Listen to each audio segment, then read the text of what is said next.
Good evening. This is All India Radio and I am Nishit Kumar with the news at 9.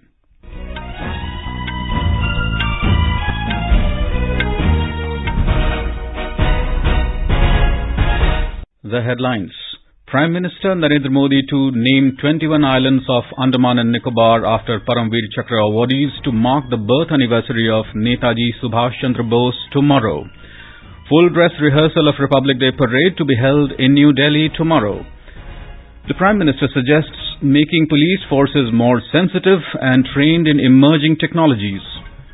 Over 25,000 homeless families given free plot of land in Singraulli, Madhya Pradesh under Chief Minister Residential Land Rights Scheme. Kunlavut Vitidsarn of Thailand wins the men's singles of India Open Badminton tournament and Seyoung of Korea win the women's singles.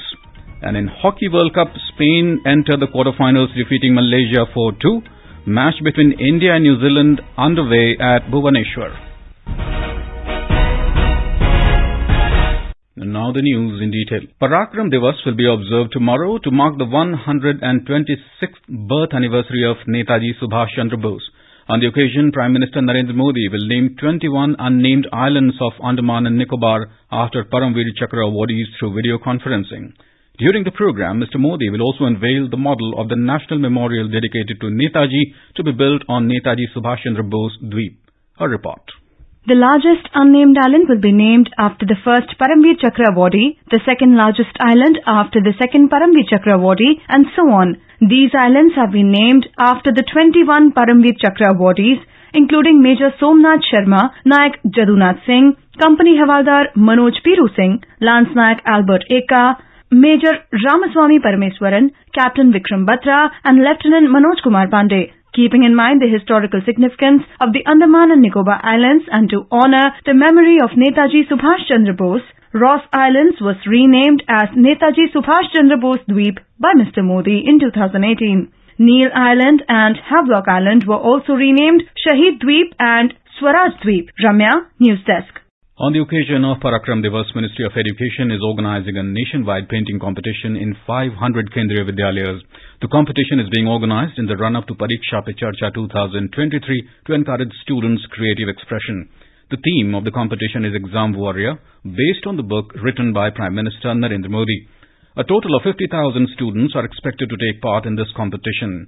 In each of the nodal Kendriya Vidyalaya where the event is being organized, 100 students from different schools will participate, including from the CBSE schools, state boards and Navodaya Vidyalayas.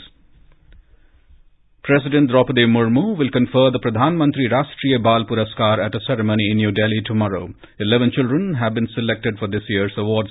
Prime Minister Narendra Modi will interact with awardee children on Tuesday. Minister for Women and Child Development Smriti Irani will also interact with the children and congratulate them for their exemplary performances. Government confers the Pradhan Mantri Rashtriya Bal Puraskar Award on children for their exceptional achievement. The awards are conferred upon children in the age group of 5 to 18 years for their excellence in 6 categories. The full dress rehearsal for the Republic Day parade will be held at Kartavya Path in New Delhi tomorrow. The parade rehearsal will start at 10:30 am from Vijay Chowk and will proceed to the Red Fort. The parade will pass through Vijay Chowk, Kartavya Path, C Hexagon, roundabout of statue of Netaji Subhash Chandra Bose, Tilak Mart to the Red Fort. For smooth conduct of the parade along the route, Delhi Police has issued a traffic advisory. It said no traffic on Kartavya Path from Vijay Chowk to India Gate will be allowed till the parade is over and requested the commuters to avoid these routes and plan their journey accordingly. Delhi Metro services will remain available for the commuters at all metro stations during the full dress rehearsal tomorrow. However, boarding and deboarding will not be allowed at the Central Secretariat and Udyog Bhavan from 5 am till 12 noon. President of Egypt Abdel Fattah el-Sisi will pay a state visit to India from Tuesday till the 26th of this month. He will be the chief guest at India's 74th Republic Day ceremony. El-Sisi will be accompanied by a high-level delegation including 5 ministers and senior officials. This is for the first time that President of Egypt has been invited as chief guest at India's Republic Day celebrations. A military contingent from the Egyptian army will also participate in the Republic Day parade. India and Egypt are celebrating 75 years of establishment of diplomatic relations this year. Prime Minister Narendra Modi has suggested making the police forces more sensitive and training them in emerging technologies. Mr. Modi emphasized on the importance of national data governance framework for smoothing of data exchange across agencies. He stated this while attending the last 2-day of the 3-day 57th All India Conference of Directors General and Inspectors General of Police in New Delhi. The Prime Minister suggested that while there should be further leverage of technological solutions like biometrics and others, there is also a need to further strengthen traditional policing mechanisms like foot patrols. He recommended repealing obsolete criminal laws and building standards for police organizations across states. During the conference, the Prime Minister also discussed strengthening of border as well as coastal security by organizing frequent visits of officials. He emphasized on enhanced cooperation between state police and central agencies to leverage capabilities and share best practices. The Prime Minister distributed police medals for distinguished services on the concluding day today. The 3-day conference covered various aspects of policing and national security, including counter-terrorism, counter-insurgency and cyber security. Union Home Minister Amit Shah, National Security Advisor, DGs of police and IGs of police of states and heads of the central police organizations and central armed police forces were present in the conference. This is All India Radio giving you the news. For quick news updates around the clock, follow us on our Twitter handle at AIR News Alerts. Welcome back. Union Defence Minister Rajnath Singh and Madhya Pradesh Chief Minister Shivraj Singh Chauhan distributed land to homeless families under the Chief Minister's Residential Land Rights Scheme in Singraulli, Madhya Pradesh today.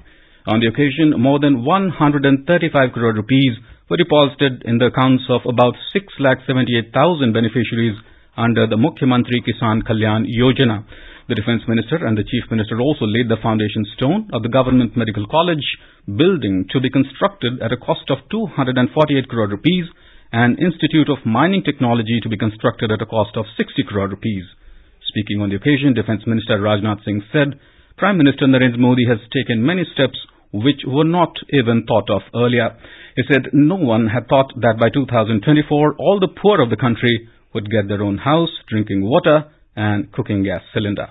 कि 2024 समाप्त होते होते हम ऐसे हालात पैदा कर देंगे, एक व्यक्ति भी, एक परिवार भी शेष नहीं बचेगा जिस परिवार को अपना सिर ढकने के लिए पक्का छत न मुहैया हो जाए, जिसको पीने के लिए घर में पानी न मुहैया हो जाए, जिस परिवार की माताएं बहनें लकड़ी जलाकर वो अपना भोजन नहीं पकाएंगी बल्कि गैस सिलेंडर के माध्यम से अपना भोजन पकाएंगी। आयुष्मान भारत योजना के अंतर्गत यदि कोई बीमार हो जाता है 5 लाख रुपए तक का उसका मुफ्त इलाज किया जाएगा। भारत ही नहीं, दुनिया के किसी भी देश में इस प्रकार की योजना देखने को आपको नहीं मिलेगी। The B20 Inception meeting being organized in Gandhinagar, Gujarat from today will deliberate on various global issues ranging from climate change, innovation, global digital cooperation and resilient global value chains. The meeting will take place under the theme of RAISE, which stands for Responsible, Accelerated, Innovative, Sustainable and Equitable Businesses. The inaugural ceremony of the B20 Inception meeting will be held tomorrow. It will be attended by Union Ministers Piyush Goyal and Ashwini Vaishnaw, State Chief Minister Bhupendra Patel, India's Sherpa to G20 Amitabh Kant, and Tata Sons Chairman N. Chandrasekharan, and host of national and international business leaders. We have a report from our correspondent.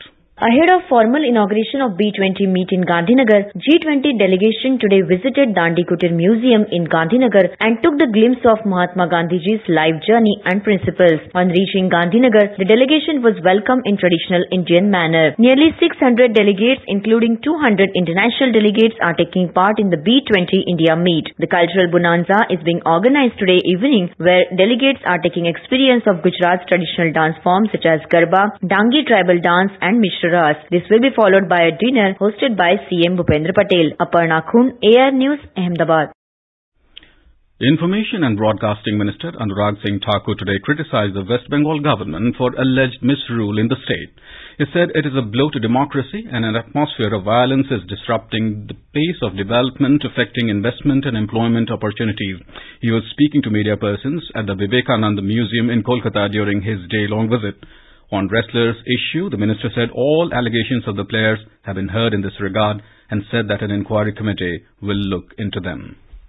भारतीय कुश्ती संघ के खिलाफ जो भी आरोप लगे उसको सरकार ने बड़े धैर्य के साथ सभी पहलवानों को सुना, प्लेयर्स को सुना और बड़ी गंभीरता के साथ उस पर विचार करते हुए ओवरसाइट कमेटी का गठन किया है। जो एडिशनल सेक्रेटरी थे विनोद तोमर, उनको भी निष्कासित किया गया है और ओवरसाइट कमेटी का आज आपको जानकारी भी मिल जाएगी, उसके नाम भी मिल जाएंगे और कल से वो अपना काम पे भी शुरू हो जाएंगे ताकि जांच हो सके, निष्पक्ष जांच हो सके। और हमारे लिए खेल खिलाड़ी ये बहुत महत्वपूर्ण है। देश ने खेलों के क्षेत्र में बहुत अच्छा करना शुरू किया है और हम चाहते हैं आगे भी अच्छा हो। Chris Hipkins is all set to become the next Prime Minister of New Zealand. The ruling Labour Party has selected him to replace Jacinda Ardern as the party leader and the 41st Prime Minister of the country. After the surprise resignation of Ms. Ardern on Thursday, Hipkins was the only nomination for the job, and his confirmation in a party meeting known as the Labour Caucus was largely a formality. He will be sworn in as the Prime Minister on Wednesday. In US, at least 10 people were killed and several injured in a mass shooting in the city of Monterey Park in California on Saturday night. According to media reports, the shooting occurred at a dance club during the Chinese Lunar New Year celebrations. Thousands of people had gathered for the start of the two-day festival. The Los Angeles County Sheriff's Department said homicide detectives are responding to assist Monterey Park Police Department with the investigation. The department said the suspect was male, but it was not clear if he was still at large. Injured people were taken to different hospitals in the area. Monterey Park in the San Gabriel Valley, located east of Los Angeles, has a majority Asian American population. The Commission for Air Quality Management in NCR and adjoining areas, CAQM, met in New Delhi and took stock of the situation. The meeting was held in the wake of Air Quality Index rising to severe category in the last 24 hours. During the meeting, the Commission decided that the ongoing actions implemented under Stage 2 of Graded Response Action Plan GRAP along with Stage 1 shall continue. It said it is not considered necessary to invoke Stage 3 at this moment, as there is forecast by Met Department about improvement in the AQI from tonight. The overall air quality index was recorded at 407 today, which is an increase of 113 points from yesterday. The India Meteorological Department IMD has said that due to intense western disturbance, Jammu and Kashmir, Himachal Pradesh and Uttarakhand are likely to receive moderate rainfall and snowfall in the next 2 to 3 days. The IMD also forecasts light to moderate rainfall accompanied by thunderstorm over Punjab, Haryana, Chandigarh, North Rajasthan and West Uttar Pradesh from tomorrow till Thursday. The national capital is also likely to get light to moderate rainfall from Tuesday till Friday. The IMD, however, said there would be no significant cold wave conditions over North India during the next week. Thai shuttler Kunlavut Vitidsarn has won the men's single title of India Open Badminton Championship. He defeated world number 1 Denmark's Victor Alexen. The final 22-20, 10-21, 21-12 in New Delhi today. Korean sensation and Seyoung won the women's singles final. She beat world number 1 Japanese Aken Yamaguchi 15-21, 21-16, 21-12. In Australian Open tennis, world number 1 Iga Swiatek crashed out of the women's singles after losing to Elena Rybakina in the 4th round at the Melbourne Park today. 22nd seed Elena will now play Yelena Ostapenko in the quarter-final. 17th seed Latvian Ostapenko defeated 7th seed Coco Gauff 7-5, 6-3. 3rd seed American Jessica Pegula also entered the last 8 after overpowering Barbora Krejcikova of Czech Republic. In the FIH men's hockey, New Zealand defeated India in a penalty shootout in the crossover round of the ongoing World Cup at the Kalinga Stadium in Bhubaneswar and entered the quarter-final. Earlier in the day, Spain beat Malaysia 4-3 in a penalty shootout. It will lock horns with Australia in the quarters. And now, before we end the bulletin, the headlines once again. Prime Minister Narendra Modi to name 21 islands of Andaman and Nicobar after Param Vir Chakra awardees to mark the birth anniversary of Netaji Subhash Chandra Bose tomorrow. Full dress rehearsal of Republic Day parade to be held in New Delhi tomorrow. The Prime Minister suggests making police forces more sensitive and trained in emerging technologies. Over 25,000 homeless families given free plot of land in Singraulli, Madhya Pradesh under Chief Minister Residential Land Rights Scheme. And in Hockey World Cup, New Zealand enter quarterfinals, beating India in penalty shootout. Spain also enter quarterfinals, beating Malaysia. And that's all in the news at 9. Good night.